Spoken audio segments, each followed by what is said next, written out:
बिस्मिल्लाहिर्रहमानिर्रहीम। मेरा ये बयान आज के पूरी दुनिया के मुसलमानों के उलमा और जितने दीनी मदारस के हुफ़ाज़ और तलबा हैं, ये बयान उनके बारे में है कि आज ज़माना बहुत बदल चुका है। इस ज़माने के अंदर जिस तरह नबी अकरम सल्लल्लाहु अलैहि वसल्लम की हदीस का मफ़हूम है, इन्न दीन बदअ गरीबा व यरजिउ गरीबा फतूबा लिलगुरबा अल्लज़ीन युस्लिहून मा अफ़सदन्नास मिन बअदी मिन सुन्नती। इस हदीस का मफ़हूम है कि ये दीन अजनबी और गरीब बनकर आया था। फिर एक ज़माना आएगा कि ये दीन वाले अजनबी, ओपरे, गरीब और मुसाफिर बन जाएंगे, यानी जो दीन को इख्तियार करेगा वो ओपरा लगेगा। तो इस ज़माने में जिस तरह हर तालिब इल्म और हर आलिम, हर मुफ्ती की ख्वाहिश होती है मुझे मदरसा मिले, मस्जिद मिले, तो मेरे अज़ीज़ भाइयों और दोस्तों, ये बात ज़हन में रखना कि ये सारे शोबे बड़ी इज़्ज़त और अज़मत वाले हैं। इमामत का हो, खिताबत का हो, तदरीस का हो, लेकिन इस ज़माने की में ये सारे नापायदार हो चुके हैं, क्योंकि इमाम जितना ज़लील होता है माशरे में, मैंने ख़ुद 16-17 साल इमामत की है, न कोई तनख्वाह में इजाफ़ा, न कोई पेंशन में इजाफ़ा, हर नमाज पे हाज़िरी, हर अच्छी बात पे रोक टोक होती है, जिसकी वजह से इंसान बहुत जगहों पर उसका दिल टूटता है। इतना दिल टूटता है कि फिर इंसान ये कहता है कि यार आदमी कोई और ही काम कर ले। तो मेरा ये बरादराना मशवरा है, इस इमामत के शोबे में रहकर मुक्तदियों की अज़ियतें, उनकी तकलीफ़ें, उनके एतराज़ात, जिसको घर में मेहमान आ जाए तो चाय का कप भी मेहमानों के लिए नहीं मिलता और उसके घर में कोई वैल्यू नहीं होती, माशरे में कोई वैल्यू नहीं होती, वो आपको तंग करेंगे। और मुक्तदी मैं यानी कि अक्सर की बात कर रहा हूँ, हर एक की नहीं, मुस्तस्नास भी हैं। जब इमाम को उरूज मिलता है, इज़्ज़तें मिलती हैं, इमाम की गाड़ी कई मुक्तदियों को बर्दाश्त नहीं है। मिसाल देंगे, जी नबी सल्लल्लाहु अलैहि वसल्लम के पास तो गाड़ी नहीं थी, नबी सल्लल्लाहु अलैहि वसल्लम तो बड़े सादे थे। अब ये असल में तकलीफ़ हो रही है, तो घर आपने बना लिया, तो जी नबी सल्लल्लाहु अलैहि वसल्लम का घर तो बड़ा छोटा सा था, आपने मौलवी साहब, इमाम साहब घर बना लिया।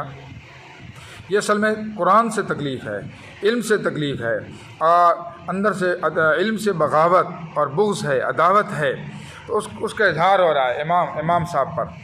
इमाम ने अच्छा लिबास पहन लिया, अच्छी टोपी पहन ली, या उसके कोई अच्छे दोस्त आ गए दुनियादार, या किसी होटल में अच्छा खाना खा लिया, तो ये लोगों को बर्दाश्त नहीं, चाहे वो लोग दीन के साथ ही क्यों ना जुड़े हुए हों।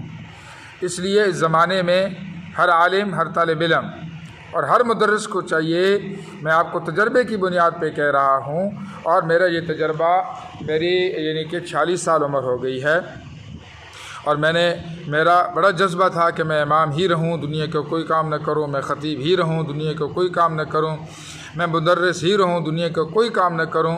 लेकिन ये इस शोबे के एंड पे जाकर 20 साल बाद, 25 साल बाद, 30 साल बाद, 40 साल बाद ऐसी ठोकर लगेगी, ना तो आपके पास कोई माल पूंजी होगा कि आपने इतना पैसा जमा किया हुआ है कि आप अपने कोई बच्चों के घर बना सकें, या शादियाँ कर सकें, या कोई हादसा आ जाता है तो उस हादसे से बचने के लिए इंतज़ाम कर सकें।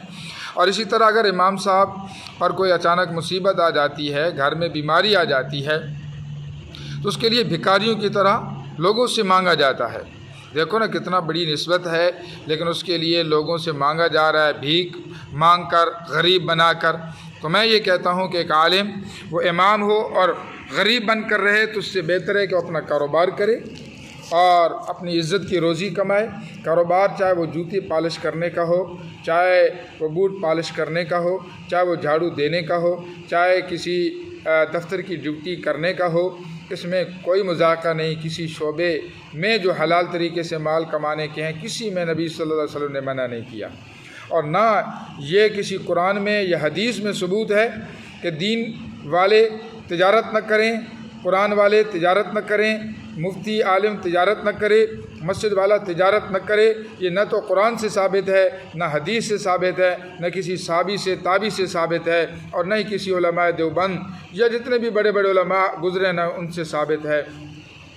ये मेरे अजीज़ भाई और दोस्तों, ये इंसान ऐसी जगहों में जाकर ठोकरें खाता है। ये शोबा लोगों ने इतना कमज़ोर कर दिया और इतना हकीर कर दिया कि इमाम को इतनी हकारत की निगाह से, हालांकि इमाम का ओहदा एक सदर से, एक वज़ीर से, चाहे वो वज़ारत उज़्मा पे हो, चाहे जिस वज़ारत की कुर्सी पे हो, उससे बड़ा है। लेकिन मैं आपको ये सबक देता हूँ, आप इस दीन के शोबे में रहकर कारोबार करें और तिजारत करें, छोटी पैमाने की हो, ताकि अगर इस शोबे से निकलते हैं और इस शोबे का कोई पता नहीं है, ये शोबा पानी पर बुलबुले की तरह है कि आप महीने के बाद भी आपको निकाला जा सकता है।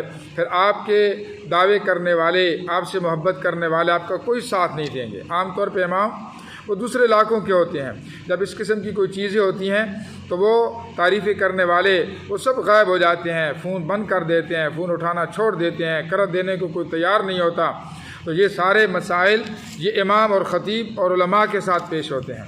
और उलमा ने चूँकि दुनिया का काम करना सीखा नहीं होता, उनके अपने जज्बात होते हैं कि हम दीन का ही काम करेंगे, तो इसलिए ये सारे शोबों से मैं गुज़र चुका हूँ, मुदर्रिस रह चुका हूँ और हिफ्ज़ की क्लास संभाल चुका हूँ और मस्जिद की इमामतें कर चुका हूँ। इसलिए ये सारे शोबों से बदजन होकर कि लोगों के यहाँ ये इनकी कोई अज़मत, कोई कीमत, कोई कदर नहीं, और ना इनकी वजह से कोई आप अपनी दीन का या कोई दुनिया का मेयार कायम कर सकेंगे, इल्ला ये कि वो जिनके आबा व अजदाद से मदरसे चले आ रहे हैं, उनका अपनी औलादों को आलिम हाफिज़ कारी बनाना क्योंकि मजबूरी भी है और उनका एक निज़ाम चल रहा है।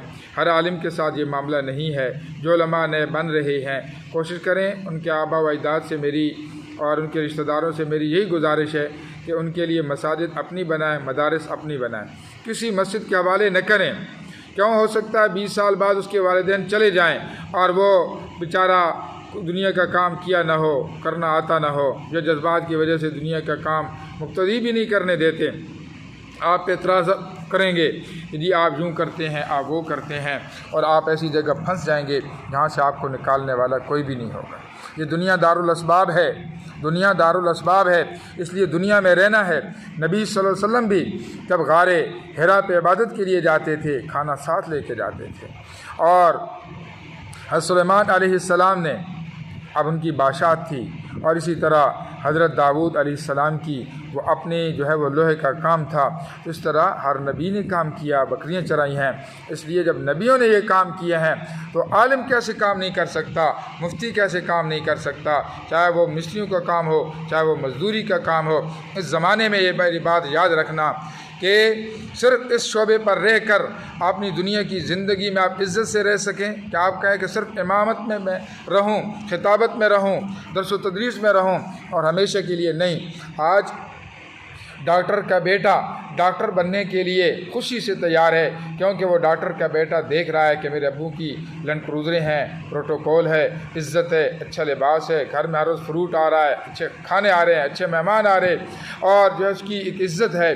और इसी तरह एक वकील का बेटा वकील बनने के लिए तैयार, इंजीनियर का बेटा इंजीनियर बनने के लिए तैयार, MPA MNA का बेटा ज़मींदार का बेटा, तिजारत करने वाले का बेटा, फैक्ट्री चलाने वाले का बेटा, और एक बिजनेसमैन का बेटा, एक दुकानदार का बेटा, हत्ता कि एक जूती की सिलाई करने वाले का बेटा भी जूती सिलाई करने के लिए तैयार है। लेकिन एक इमाम और हाफिज़ और आलिम का बेटा आगे हाफिज़ बनने के लिए, इमाम बनने के लिए तैयार क्यों नहीं? उसे पता है कि मेरे बाप की माशरे में न कोई इज़्ज़त है, न कोई खाने का सिस्टम है, न कोई अच्छे लिबास का सिस्टम है। मुफ्त की इज़्ज़त से बचें।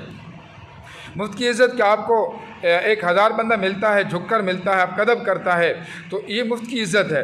इस झुककर मिलने से न तो आपकी रोटी का मसला हल होगा, न ही आपकी कोई बीमारी का मसला हल होगा।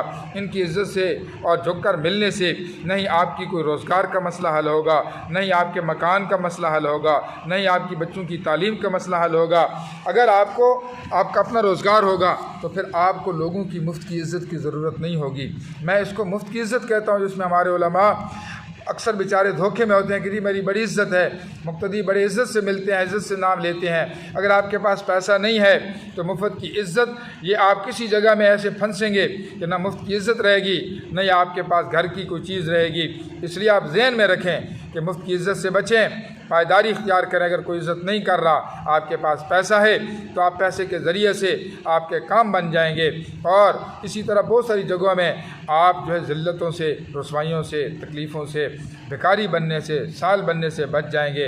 ये मेरा पैगाम है पूरी दुनिया के उलमा को और तलबा को कि अपने बेटों को सिर्फ इमामत और खिताबत देकर बेगम ना हो जाएं, बेफ़िक्र ना हो जाएं। कोई पता नहीं ये इमामत कब तक चलती है। अगर 50 साल भी चली तो न इसकी कोई पेंशन है और न ही इसकी वजह से इतनी कोई इनकम होती है कि इंसान कोई सरमाया बनाकर संभाल सके कि जब बच्चे और बच्चियों की शादियां हों तो जो मुनासिब ज़माने के एतबार से कम ना वो दे सकेंगे और न ही कोई आपको निकालते हुए कोई आपसे मशवरा करेगा। आपको फ़ोन कर दिए जाएंगे कि सर आप कल तशरीफ़ ले जाएं। बस जी क्यों, वजह क्या है? ये वजह कोई नहीं है, बस जो है आप बहुत पुराने हो गए, हमने नया इमाम रखना है, आपकी आवाज़ कमज़ोर हो गई, ये आपकी तकरीर अब समझ नहीं आती है। इसलिए इस शोबे पर रह कर इस ज़माने में ये शोबा बहुत अज़मत वाला है। बात मैं ये समझा रहा हूँ कि लोगों की नज़दीक शोबे ओहदे की कदर नहीं है। इस वजह से जिस वजह से आप जिनके मुतल्लिकात लवाहिकात हैं आपके साथ, वो आपकी कोई कदर नहीं करेंगे, कोई कीमत नहीं करेंगे, कोई बीमारी की वजह से आपका इलाज नहीं कराएंगे, आपके बच्चों को घर बना कर नहीं देंगे। एक आर्मी का अफीसर है तो वो जब 18 साल के बाद आता है, कोठियाँ, प्लाट और गाड़ियाँ और बंगले और पेंशन मिल जाती है। एक इमाम 40 साल खिताबत और इमामत करता है, जब वो जाता है न उसके बेटों को कोई पेंशन, न उसके बेटों की कोई तालीम, न उसके बेटों की कोई जो है वो प्लाट, वो मर जाता है तो उसकी औलाद जलील होती है, रुसवा होती है। इसलिए अपने बेटों के लिए आप दुनिया के अंदर रहना है, आखिरत बाद में है, दुनिया में पहले रहना है। तो आखिरत को बचाते हुए दुनिया के जितने असबाब हैं उनको इख्तियार करें और मेरे इस बयान को अगर पसंद आए तो लाइक भी करें और पूरी दुनिया में आम करें। फिर मैं गुजारिश करूँगा हर आलिम, हर हाफिज़, हर कारी वो ज़रूर तिजारत भी करे, कारोबार भी करे, मदरसा भी चलाए और इमामत भी करे, लेकिन साथ इस शोबे पर मुतमईन न रहे कि शोबे का जिस तरह बारिश का कोई वक्त नहीं और पानी पर बुलबुले का कोई पैदारी नहीं, इसी तरह जिस तरह ये दिन और रात हर रोज़ बदल जाते हैं, लोगों के बदलने का कोई वक्त नहीं है। चाहे वो लोग दीन के शोबे के साथ क्यों ना मुंसलिक हों, उस पर एतमाद न करना और अपनी दुनिया को भी बचाना, अपने दीन को भी बचाना है।